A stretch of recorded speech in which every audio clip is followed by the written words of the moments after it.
Chapter 7.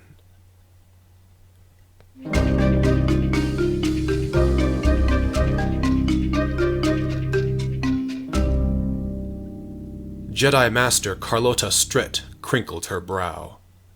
She loved teaching the children their language lessons. It was not a life she would trade for any other.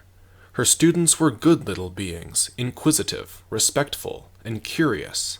Their discipline frequently lapsed, and they did not always listen, but at their age who could blame them? But every once in a while they did something seemingly just to spite her. She had assigned them a very simple exercise. Pick a noun, she had instructed her class. It can be any noun you wish.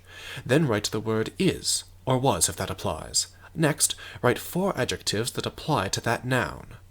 Her example was still on the drawing board, in her slow but neat handwriting. It read, "A nerf is slow, furry, gentle, and herbivorous." All but one of the children had done as she'd asked. "My shoes," one of them had written, "are brown, tough, clean, and warm." Another said, "A swoop bike is fast, loud, fun, and dangerous." That last one showed perhaps an unseemly interest in visceral thrills, which was unbecoming of a Jedi, but she did not concern herself with it at the moment. Instead, she looked at the last answer. "Instructor Stritt is cold, mean, impatient, and killjoy." The children thought she could not recognize their handwriting, but she could. "Henri!" she snapped. Henri the Ithorian giggled through his 2 mouths, not bothering to hide his guilt. Carlotta stormed up to him. She felt anger rise inside her, forced it back down, and made her voice smooth. "First of all," she said, "killjoy is 1 word, not 2, and it is not an adjective. A person can be a killjoy, but they cannot be killjoy. Second, this is disrespectful to your instructor and unbecoming of a Jedi. When class ends, you are not to leave until we have spoken further."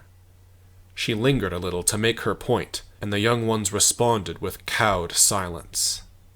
As she returned to the lesson, Carlotta silently reprimanded herself. Holding her anger in check had been harder that time than it should have been. Now that she thought about it, it had been harder for some time. The dark side, she feared, was making its inroads into her. Rage knocked at the door of every Jedi's mind, but it seems to knock at hers especially hard. Always, she had doubted that she could discipline herself strictly enough to be a worthy Jedi, and lately those fears had seemed more and more legitimate. A meditation, she decided, was in order. There were no further incidents that class, nor at the next one, and after partaking in her physical conditioning exercises with her brothers and sisters in the Force, she had a few hours to herself. She found the meditation chamber unoccupied. That was good. Master Zephyr was a frequent visitor to the chamber, and Carlotta avoided him as much as possible. His suave manner inspired feelings in her that it was not for a Jedi to have. The architect who had designed this chamber had himself been strong in the Force, and it showed in the ingenious design of the place. Light poured in through the vast, frosted crystal windows and bathed every corner in luminescence. There were no shadows in this room at any time of the day, and although the light came in freely, sound never reached this chamber. It was the perfect place to gather oneself.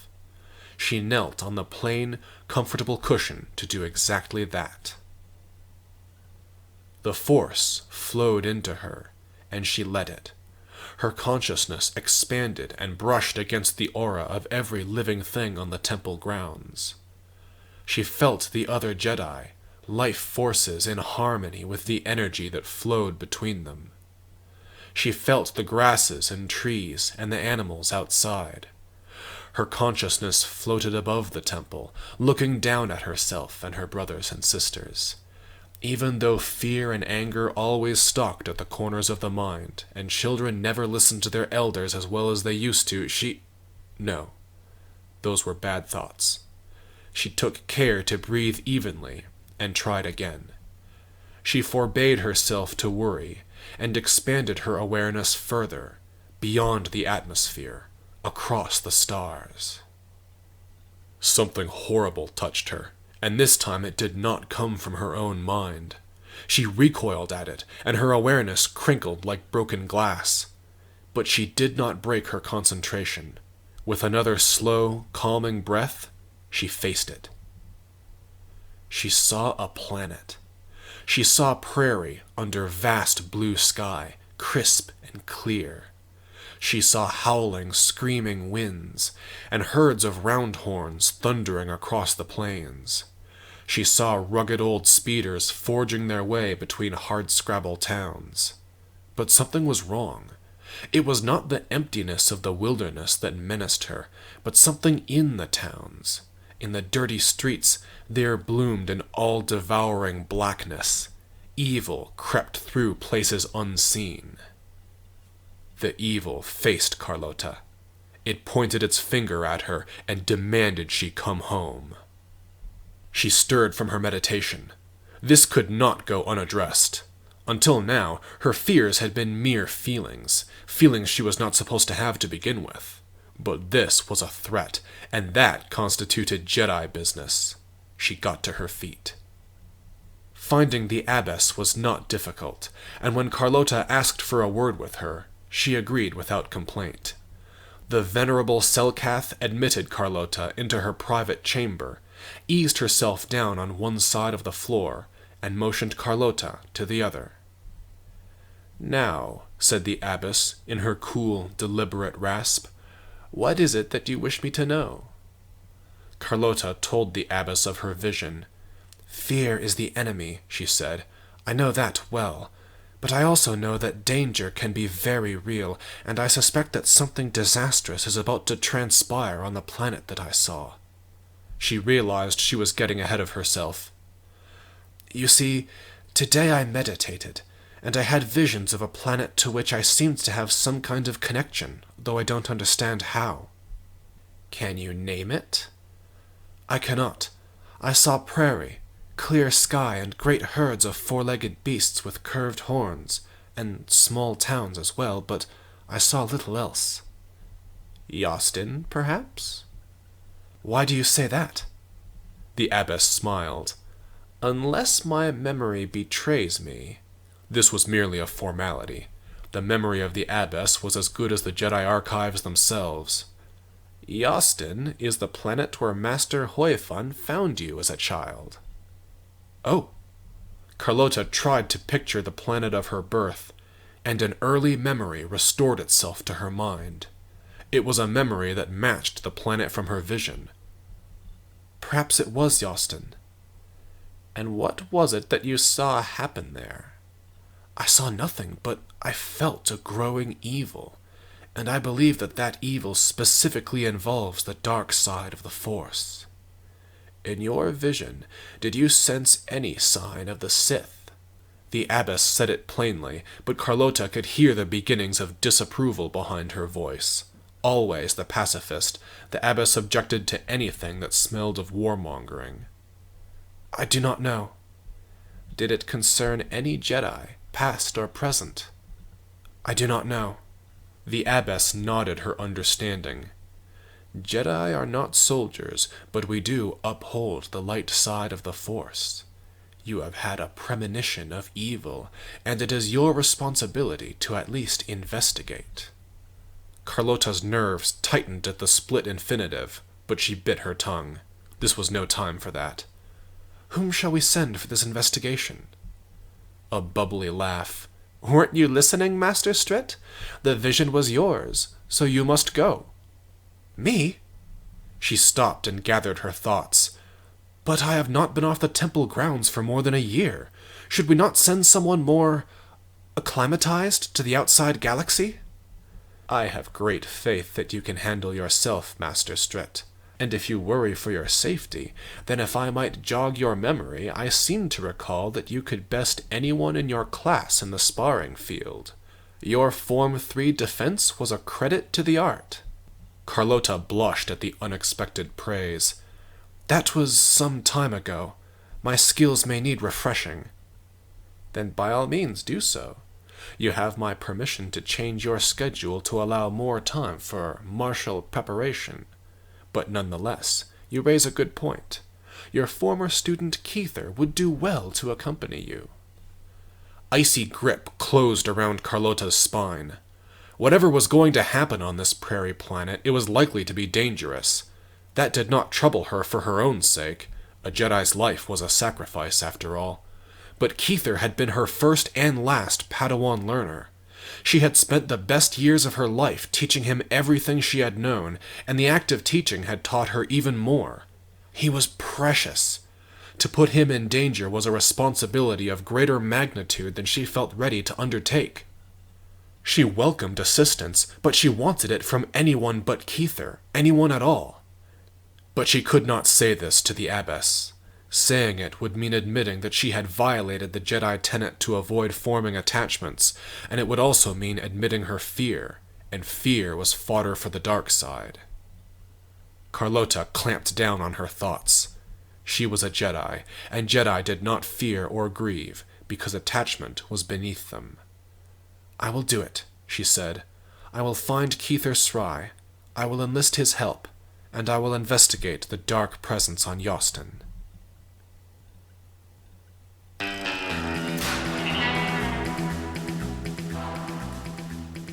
In her teenage years, Scylla had been full of questions.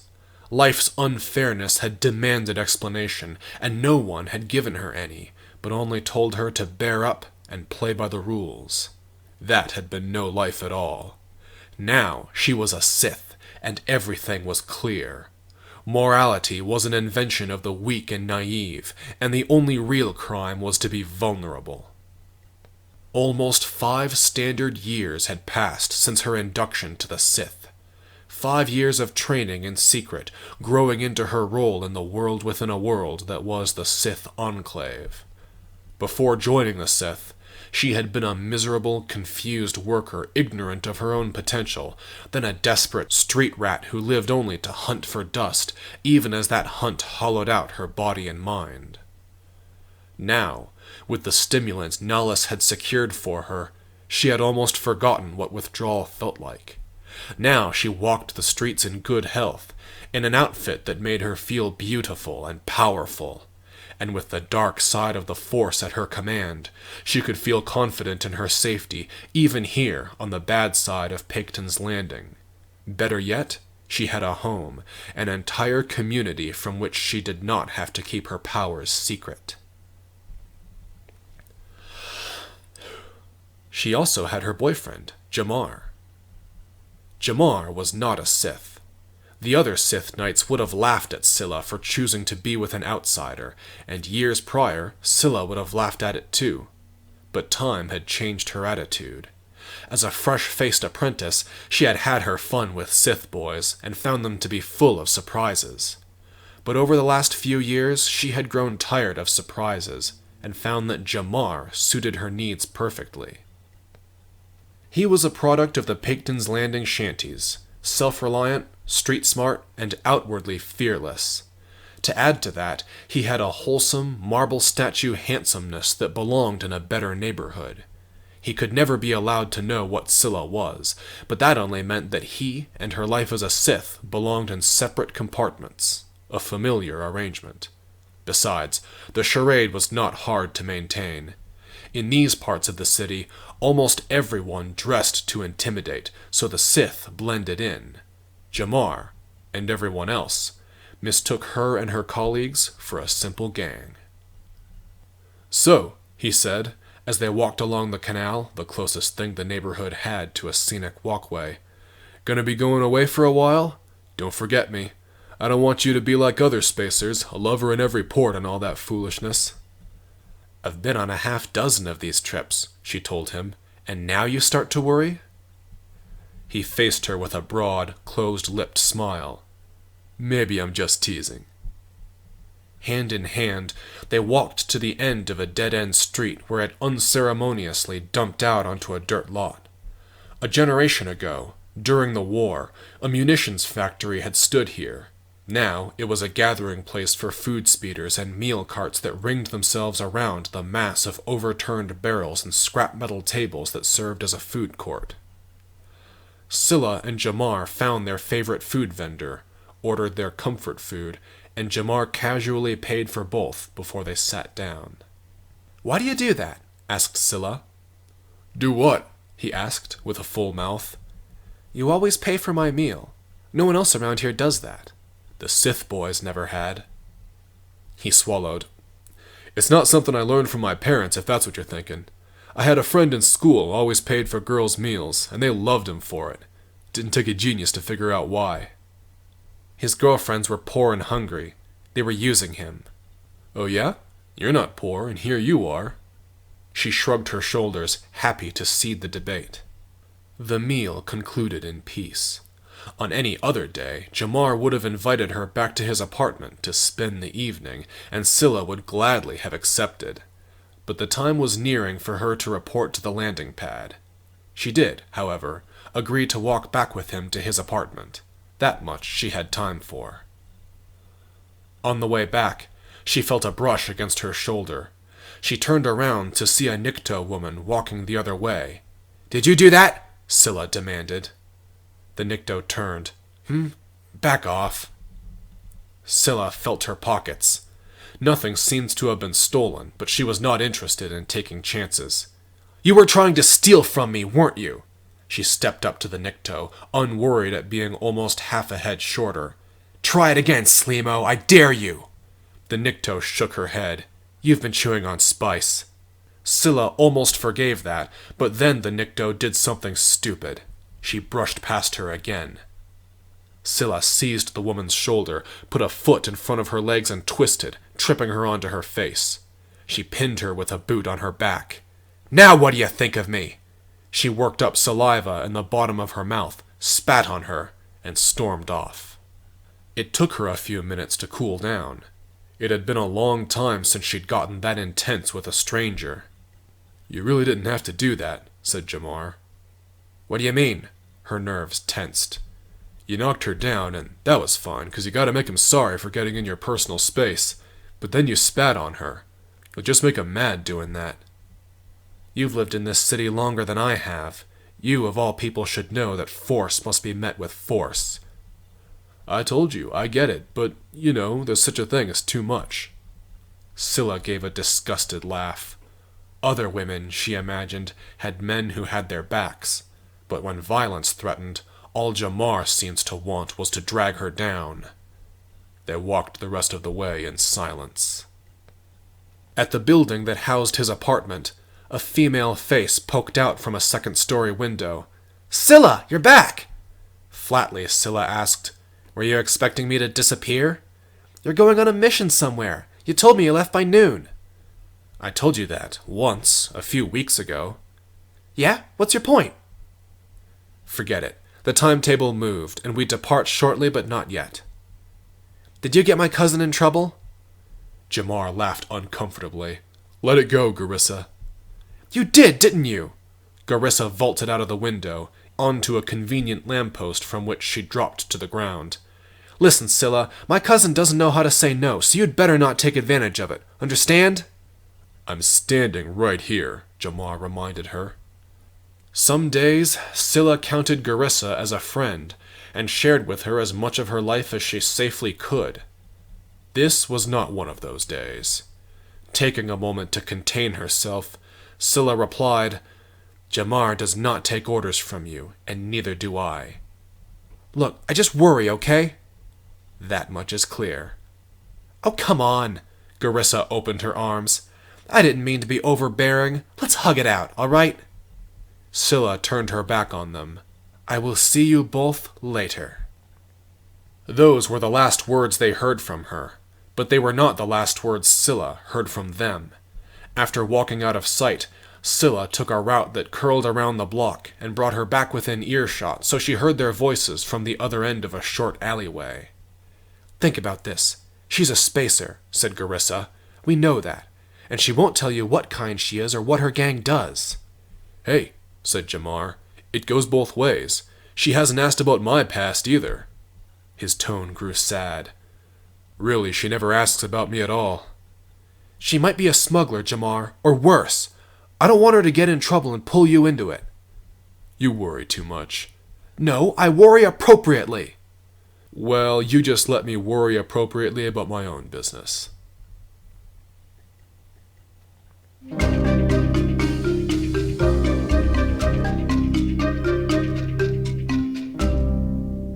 Carlota's air taxi descended through blue. Below her lay a sparkling city ensconced in a jagged seaside cliff face of bright red rock, with a harbor that spilled out onto the sun-kissed ocean. "Here we are, ma'am," said the pilot, as he guided the taxi down into a shaft that had been bored into the rock. Shadow fell across the cockpit, and the pilot habitually flicked on an interior light. "You say you're here on relief?" "That is correct." "Well, I don't know what a Jedi can do to help against floods, but those poor suckers there sure do need it. After the hospital got swamped, the Republic was helping out for a while, but then they ran off. So much for galactic friendship, I guess." The vessel eased down onto its landing struts. "There. Now when you want me to take you back to the spaceport, just notify one of the ticket droids and I'll slot it into my queue. One of us will get to you within 1 galactic standard hour, or it's half off." "I understand." As she disembarked, she paid the pilot his fee, plus a hefty tip. Although ostentation was not for Jedi, generosity certainly was, and it was her duty to act out that generosity. This city, she had been told, was a tourist destination, and it showed. The streets were broad, ornate, and unhurried. The buildings were tall, rounded, and aesthetically pleasing, and ornamental arches and statues were everywhere. Carlota noted with approval that it was not crammed with advertisement signs. It was a place that allowed thought and reflection, where one could appreciate beauty undistracted, if she so chose. But signs of local turmoil were not far away. By asking around, Carlota heard of a Jedi in the fishing district. She made her way there, and found a frighteningly large refugee camp sprawled over what had been a public park. In a sea of blue and white prefabricated tents, most of which were printed with the symbol of the Republic, refugees of every description huddled around cooking fires, pored over public computers, also stamped with the Republic emblem, or watched the children play games where there was space. In the middle, a small gaggle of careworn people waited around the only proper building in the camp. It was a robust, one-story shelter with a metal skeleton, transparent walls, and broad, open windows that let through the sound and air. There were people inside, and one of them was Keither. He was unmistakable. A Bothan, big-framed and with long, immaculately clean yellow fur, he examined a prone Bardotan child. He arranged his leonine features in a look of pure, unworried compassion as he laid a hand on the patient's stomach. "Hold still," he said, and he closed his eyes. Outwardly, nothing happened, although Carlota could feel him calling on the Force, connecting with it, and then reaching inside the patient's body. Keither's eyes opened. "I have healed the damage to your intestine. The pain should fade away in a few hours, and then you should be able to eat normally. But remember what I said about the Melurun fruits. The vitamins will help prevent this from happening again." Another Bardotan, obviously a mother, scooped up the patient. "Thank you, Master Jedi. Thank you so much." "I'm not a master, but you are most welcome." With that, the patient's mother took her away, and Keither felt his own pulse with one hand, while checking a timepiece with the other. In a corner of the room, a Doug stood up from a computer he had been tapping at. "Time to give it a rest?" "Indeed," said Keither. He faced the gaggle of patients and said, "I require an hour's rest, but then I will be prepared to treat the rest of you. You have my word." He sat heavily down on a portable chair and breathed. The Doug brought up a glass of water. "How's your chest feel?" Keither neatly drained the glass. "It burns. I fear I have overtaxed myself." "Sheesh, you're telling me. Come on, Keither, you know there's only so many people you can heal every day before you start to burn out." He spoke so quickly that it was hard to tell when one word ended and the other began. Carlota chose now to step into the clinic. Instantly, the Doug was between them. Hey, hey, hey, hey! Come on, lady, you heard the fuzzy guy. No one gets healed until he's had his rest. I don't care who you are, but you're gonna have to wait like everyone else. Keither glanced over at her, and his face went still. He stood up with his ears perked. Master? Carlota smiled. Keither, it is very good to see you again. The Doug's head swiveled between Carlota and Keither. Wait a minute, you two know each other? Rolls, said Keither proudly, I would like to introduce you to my old master, Carlota Stritt. Oh, said the Doug, so you're the one responsible for this. What do you mean? Carlota gave a little chuckle, not knowing how else to react. Oh yeah, said the Doug. This big lug is a walking disaster, can't fly a ship straight, won't take care of himself, and I can't even talk him into taking a couple days off for a bit of fun. In my defense, chimed in Keither, I did agree to visit Nar Shaddaa with you. You sat in the ship moping the whole time. Meditating. The Doug shrugged his hands. You know what, whatever. Anyway, as long as we're doing introductions, I'm Rolls. I'm the pilot and sort of all-around problem solver. A friend of Keither is a friend of mine, so go ahead, take a seat. We've got... He checked the time. 56 minutes before we reopen the clinic. Yes, indeed, said Keither, as he stirred a nutrition supplement into a fresh glass of water. To what do I owe the pleasure? Well... This would not be the first time she had explained her vision, yet still it made her self-conscious. So she pretended that she was teaching her grammar class, explaining a tricky concept. She started with the basics, and that made it easier. Soon she was downright animated as she conveyed, as best she could, the vague yet undeniable sense of doom that had reached out of the vision and skewered her. Keither listened with silent concern, his head resting on his interlocked hands. When she finished, he took a deep breath through his nose and nodded slowly. If you are concerned about this, then so am I. When will you finish your assignment here? My schedule is not assigned by the Jedi Council. I seek out disasters on my own, set up the clinic, and leave when I judge the time is right. The Republic left while there were still people in need. Ever since the occupation fiasco on Ando, they've been unwilling to leave personnel on a planet for longer than 50 days. The planetary government is assembling a task force to pick up where they left off, and when they arrive, I will be free to leave. When that happens, there are no other crises that demand my attention, and even if there were, that would be their loss. If my old master needs me, that counts for more. Oh! Carlota was not sure how she felt about that. Well, I am pleased to hear that you will be free. I am confident that Yostin can wait until your business here is finished. There was more she wanted to say. I love you as a mother loves her son. I worry for you. I hope life has been good to you. I'm so proud of you. She allowed herself to speak that last thought aloud. You should be very proud of what you are doing here. This is a great service to the Republic. Thank you, Master.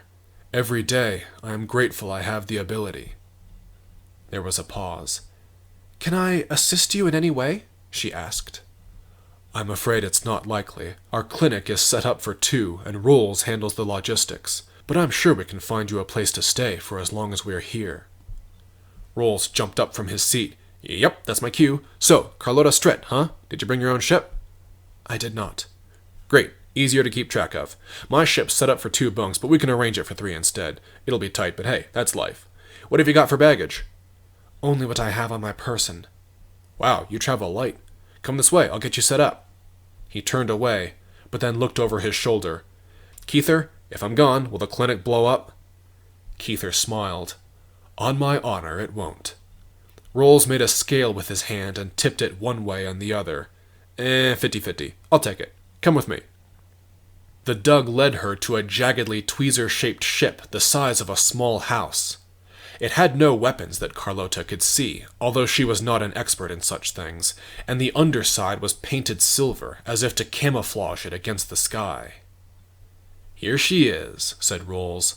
Home sweet home for me and Keither. I've had it since before I met him. Wait here a second, I'm not really happy with the way I parked it, and now's a good time to turn it around. He loped into the ship. The door hissed shut behind him, and mere seconds later, the ship lifted off. Carlota blinked. She had not heard the engines power up, nor did the repulsors make any noise. The ship hung a few feet above the landing pad, uncannily silent, as it rotated and then eased itself back down onto its landing feet. Rolls stepped back out. "Your ship makes no sound," Carlota could not help saying. "Notice that, did you? I tell you, even for a little star cutter like this, sound dampeners weren't cheap." He patted the hull affectionately. "Why do you need those? Dampeners are a tool of smugglers and assassins, not humanitarians." "I don't really. One of these days I'm gonna sell them for scrap money, but I never got around to it." "Then why do you have them to begin with?" "Hey, times used to be tough, all right?